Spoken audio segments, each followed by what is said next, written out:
Bonjour à tous. Excusez-moi. On va commencer, je crois. Le timer est parti. Alors, merci beaucoup pour être présent ici sur une table ronde dont le titre est « Comment faciliter les achats des produits innovants en santé ». Donc, voilà, l'innovation en santé, elle est essentielle pour améliorer la prise en charge des patients et contribuer à la performance du système de santé de demain.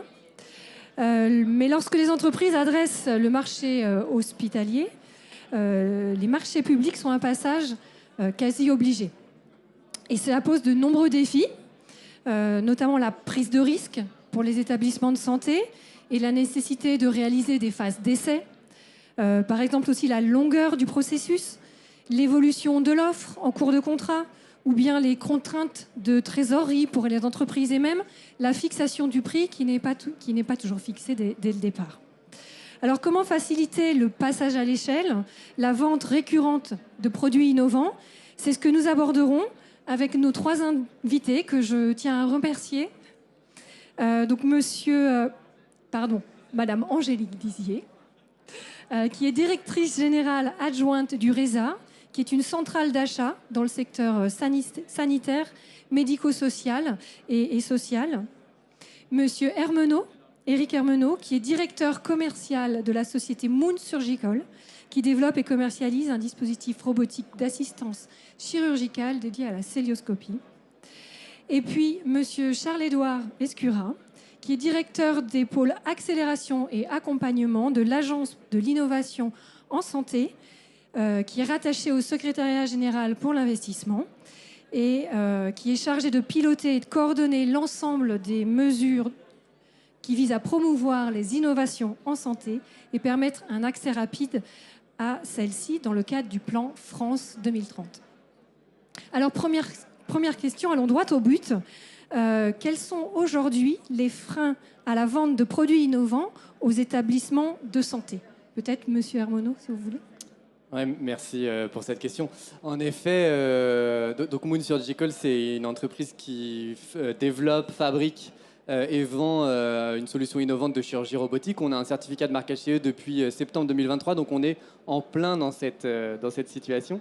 La première des difficultés qu'on a, c'est qu'on a déjà opéré avec ces solutions robotiques 500 patients, ce qui est un nombre significatif de patients qui a bénéficié de cette technologie, mais pas non plus très extensive. Et donc les premiers établissements hospitaliers qu'on rencontre, ils nous disent moi j'ai toute confiance dans vos discours commerciaux, Eric, mais j'aimerais bien tester.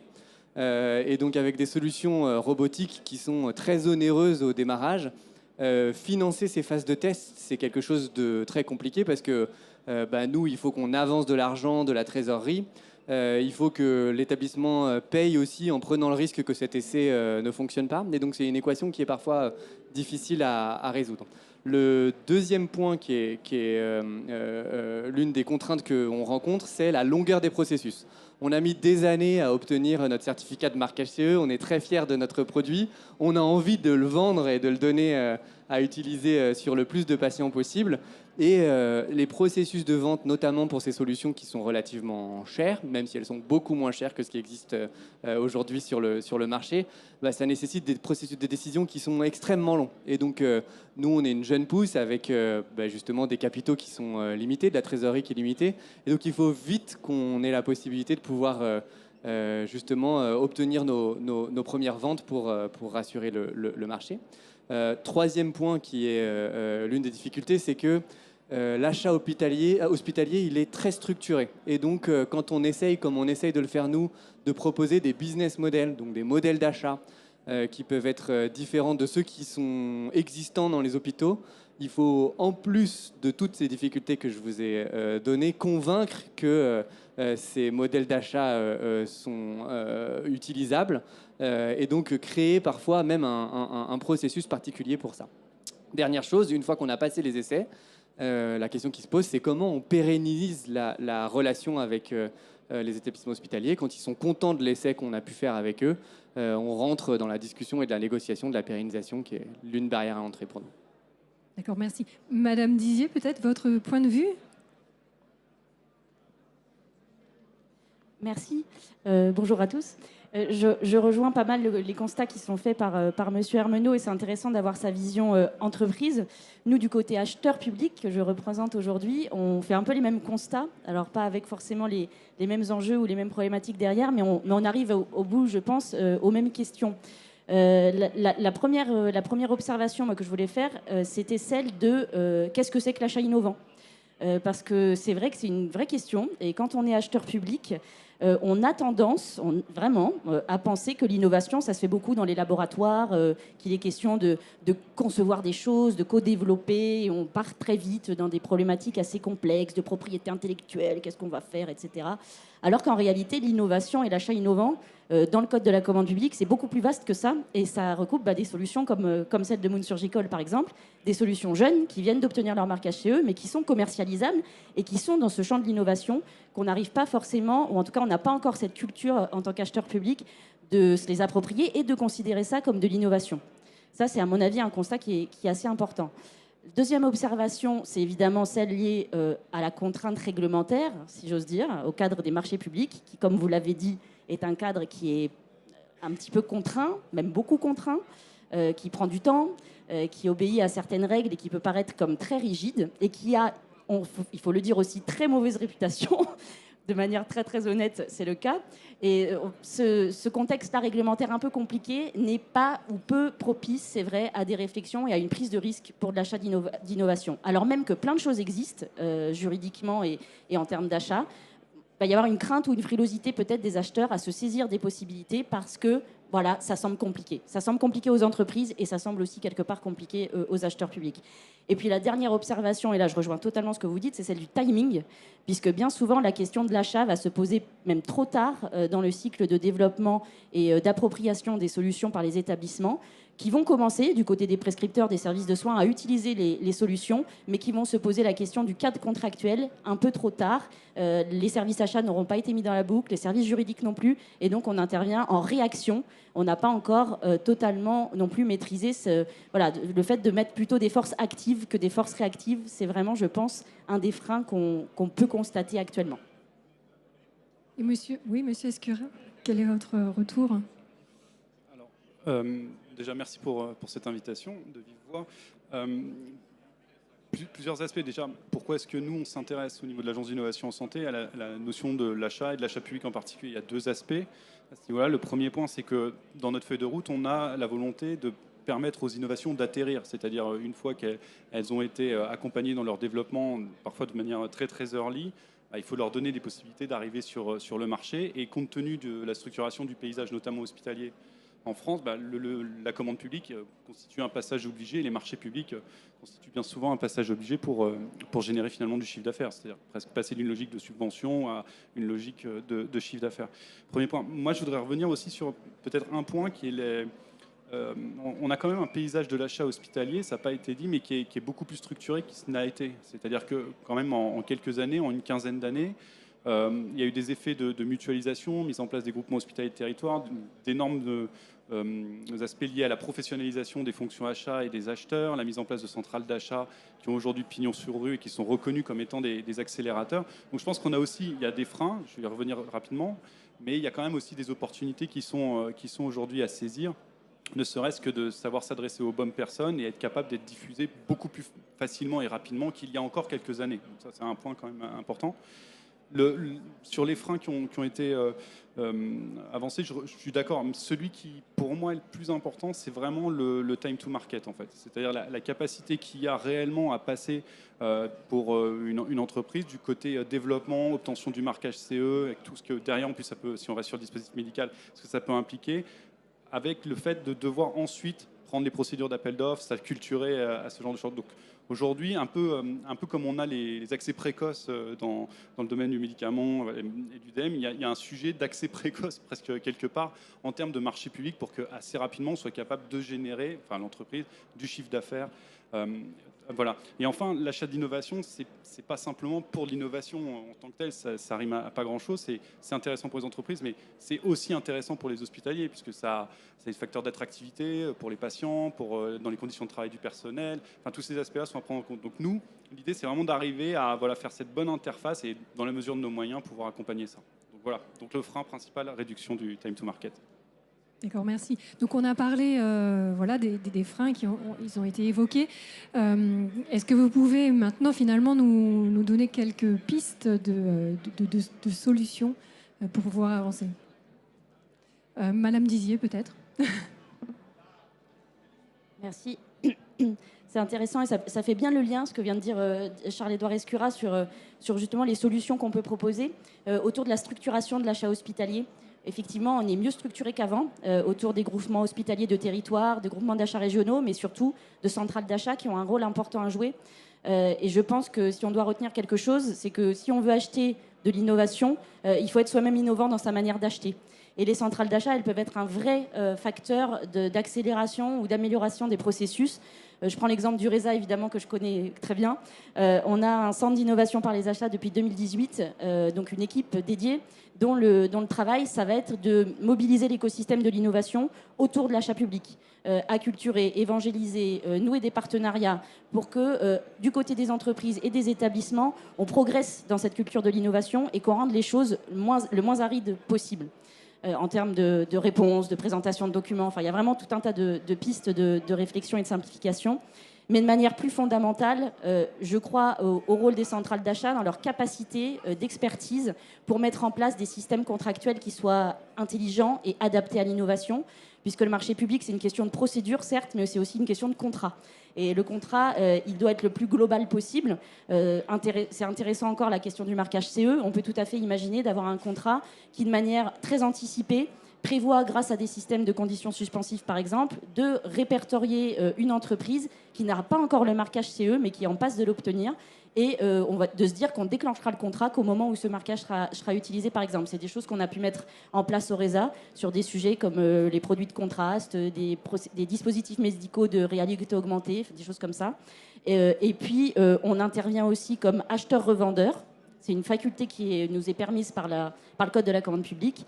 Et dans ce cadre-là, évidemment, là, on ouvre le champ des possibles puisqu'on va être auprès de l'entreprise un co-distributeur quelque part de sa solution et on va pouvoir organiser peut-être des mécanismes de partage des risques financiers, prise en charge de phase d'essai, tout un tas de choses auxquelles on peut réfléchir puisqu'on va être dans le respect du modèle économique de l'entreprise, mais nous, dans la possibilité d'avoir notre propre modèle économique qui soit on va dire, incitatif et le plus favorable possible à l'innovation pour les établissements de santé, leur donner envie d'y aller, on va dire. Oui, enfin, je rebondis ce système d'achat-revente. J'imagine d'autant plus important pour des solutions, des dispositifs médicaux qui ont d'équipements qui sont lourds à financer. Et lorsqu'on voit aussi le business model je dirais, d'achat qui se transforme de plus en plus vers un business model de peut-être de pay-per-use. Plutôt qu'un business model d'achat de l'équipement. Je sais pas, peut-être vous voulez, c'était pas prévu, mais vous voulez peut-être non, c'est rebondir, monsieur c'est une Armenouche. très bonne remarque parce que, et ça nous permet aussi de boucler sur la question. Je pense qu'en France, on a la chance de vivre dans un écosystème autour de l'innovation en santé qui est très performant. Et la difficulté pour nous, en tant qu'acteurs industriels, c'est de profiter de cet écosystème. Juste d'apprendre des bonnes pratiques que nos confrères dans d'autres entreprises ont pu mettre en œuvre, d'être mis en relation avec des centrales d'achat telles que le RESA à une période assez précoce de notre mise sur le marché pour justement gérer ce type de processus en amont. Et donc justement, l'aide de l'AIS est vraiment fondamentale ici. Parce que c'est un des acteurs pivots entre différents interlocuteurs qui, sans ces aides-là, sont très compliqués. J'ai un exemple concret. On a justement conclu ce dispositif de rédaction d'un marché avec le RESA. On va profiter de leur possibilité de mettre en œuvre ces processus d'achat-revente qui, pour nous, sont fondamentaux parce que l'essence d'une start-up, c'est sa capacité à gérer ses liquidités.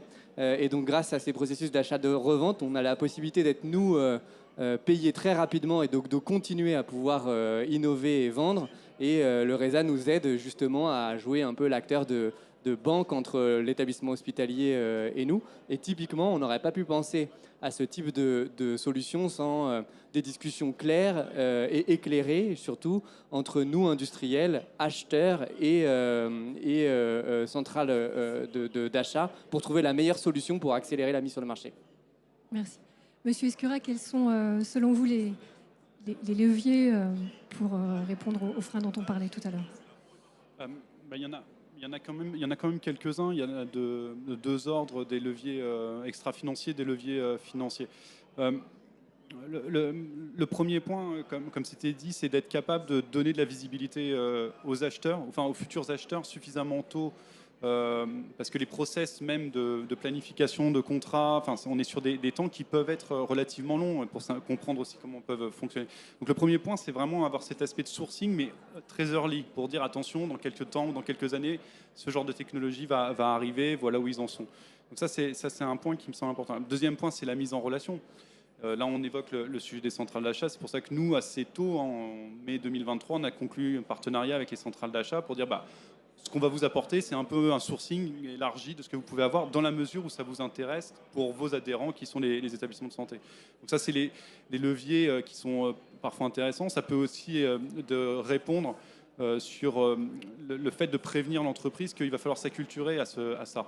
Et ça, il y a déjà ces niveaux-là. Donc aujourd'hui, il y a déjà des formations qui sont proposées, y compris par les acheteurs, pour permettre aux entreprises de s'acculturer à ces process-là. Donc ça, c'est les premiers leviers. Le levier de la professionnalisation, le levier aussi de la mutualisation qui a été évoqué, la mise en relation.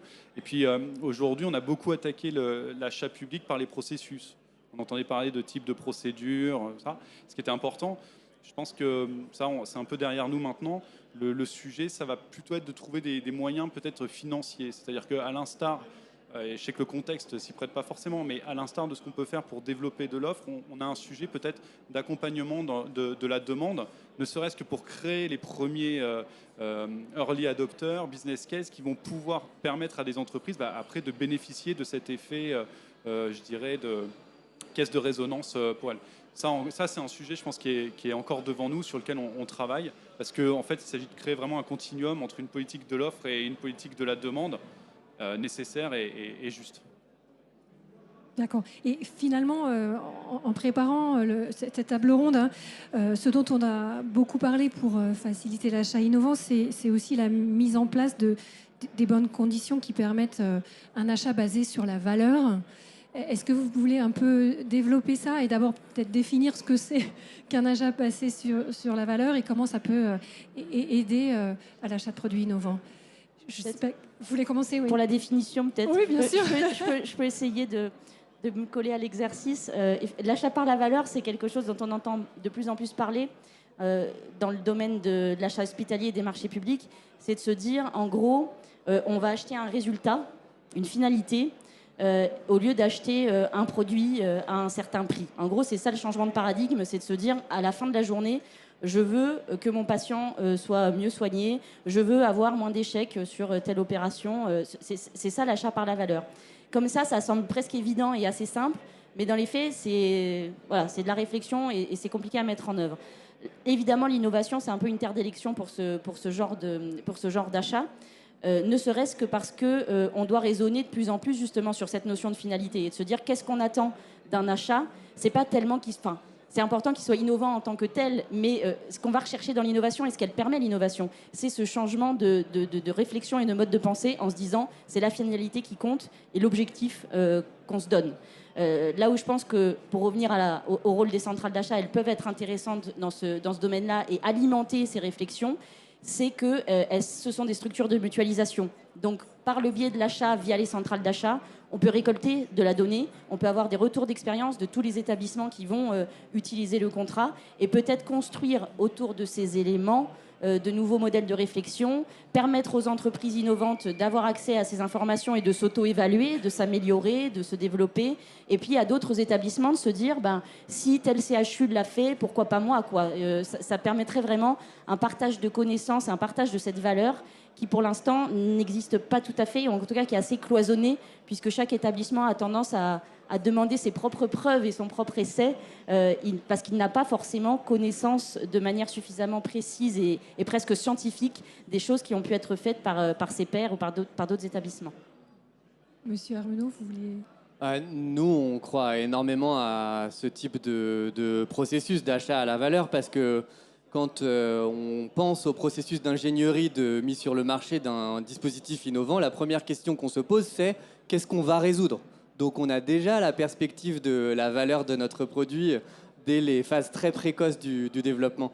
La difficulté qu'on a aujourd'hui, c'est que, on a une absence de données de base. C'est-à-dire que pour pouvoir justifier de la valeur, il faut qu'on sache mesurer de où on part. Et donc il n'y a pas beaucoup de dispositifs nationaux de recueil de données, de registres en vie réelle, comme on les appelle, qui nous permettraient de se dire sur telle chirurgie, la durée moyenne de séjour, c'est tant, ça on a accès à ce type de chirurgie, mais on a tant de personnes dans un bloc opératoire quand on fait une cholécystectomie en France. Si on se dit qu'on a la possibilité d'optimiser les flux dans les blocs opératoires. On n'a pas accès à ces données. Donc, créer de la valeur par rapport à une référence qui n'existe pas, c'est difficile. La deuxième des choses, c'est que dans la façon dont on finance l'innovation en France, on finance l'innovation une fois qu'on a récolté beaucoup de données. Après plein d'années, une fois que finalement l'innovation a été prouvée. Il y a des pays, je pense à l'Allemagne notamment, qui financent des registres en vie réelle dès le démarrage et la mise sur le marché de l'innovation. Et donc ils disent on va rembourser sans savoir où on va pendant 1 an telle technique opératoire. Au bout d'1 an, on aura récolté des données en contrepartie de cette mise sur le marché et on va pouvoir les analyser. À partir de cette analyse, on va dire c'est super, on continue, on rembourse, ou au contraire, ça ne marche pas et on s'arrête. Finalement, ça permet une accélération de l'innovation sur le marché et surtout d'éviter de continuer à faire des techniques qui ne fonctionnent pas à très long terme. Probablement des pistes de réflexion. Oui, monsieur Escura.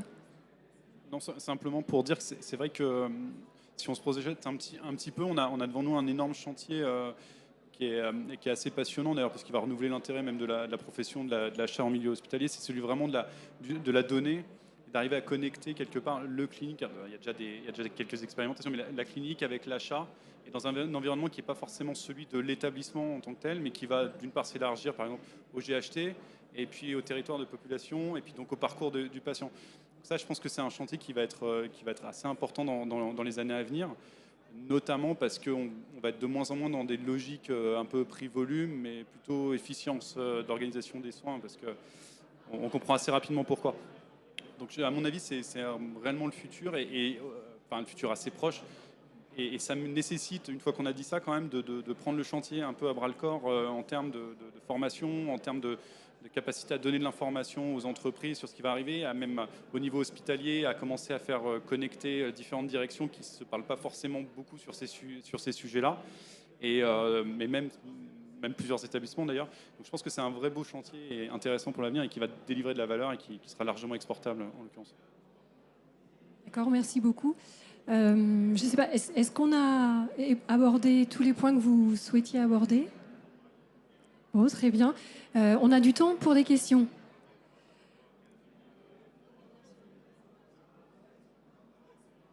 Bonjour. Moi, j'ai une question par rapport à... Pardon.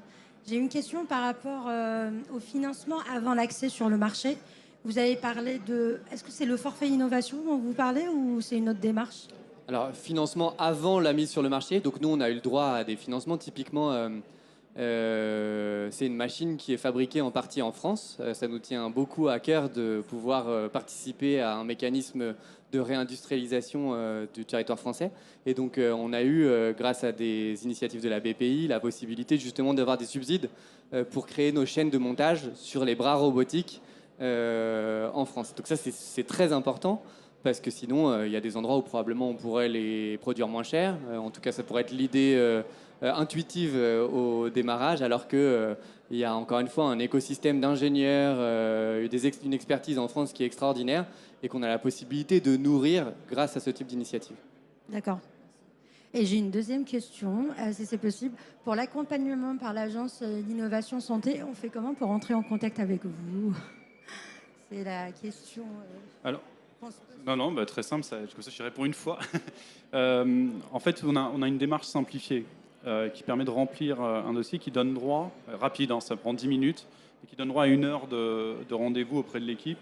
Aujourd'hui, on a fait pas loin de 400 rendez-vous, donc voilà, hein, ça travaille pas mal. Et l'adresse mail, c'est www.innovation-santé/guichet. Enfin, on le trouve assez facilement sur notre site. Mais donc, vous remplissez cette démarche simplifiée. Normalement, on a un délai maximum de 15 jours entre la demande et le rendez-vous effectif, en fait. Des fois, ça peut être un tout petit peu plus, mais ça va. Et on a un bon taux de satisfaction. Donc voilà, 1 heure de rendez-vous. Vous demandez, vous remplissez. Et en fait, vous sélectionnez les problématiques que vous pouvez avoir pour que quand on arrive au rendez-vous, les personnes idoines soient là pour répondre. Et après, on oriente vers les bonnes...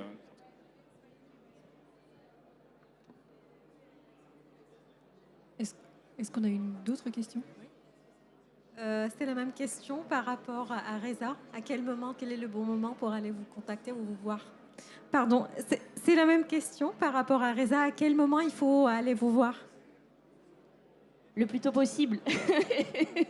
Et un peu de la même manière que pour l'Agence de l'innovation en santé, plus vous vous y prenez tôt, que vous avez quand même une solution qui est suffisamment aboutie, parce que nous, on est quand même sur une logique de solution qui soit diffusable. Donc, on ne pourra pas intervenir à un stade trop précoce non plus. Mais c'est quand même bien de vous avoir le plus tôt possible dans notre panorama, dans notre viseur, dans notre paysage, pour vous suivre et intervenir après au bon moment. Pour contacter, vous pouvez aller sur le site du RESA, Centre de l'innovation par les achats. Vous avez normalement tous les contacts nécessaires et la marche à suivre pour entrer en contact avec nous.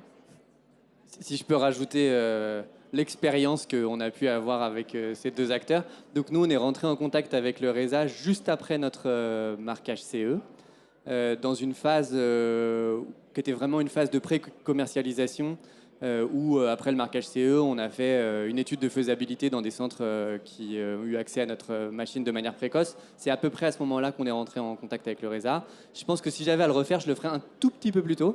Pas beaucoup plus tôt, mais juste avant le marquage CE, parce que c'est des processus qui sont longs. Pourquoi c'est long? Parce que justement, il y a une forme de bienveillance, et merci pour ça, dans l'écoute qu'ils peuvent avoir des contraintes que nous avons et des contraintes qu'ont les établissements hospitaliers. Et donc, c'est des solutions souvent qui ne sont pas si simples à mettre en œuvre. Ça prend du temps à pouvoir les mûrir pour que ça fonctionne des deux côtés. Et donc, pour moi, c'est à peu près à ce moment-là qu'il faut viser. Je rebondis sur ça. Nous, par exemple, on prévoit l'année prochaine de commencer à faire les essais compassionnels.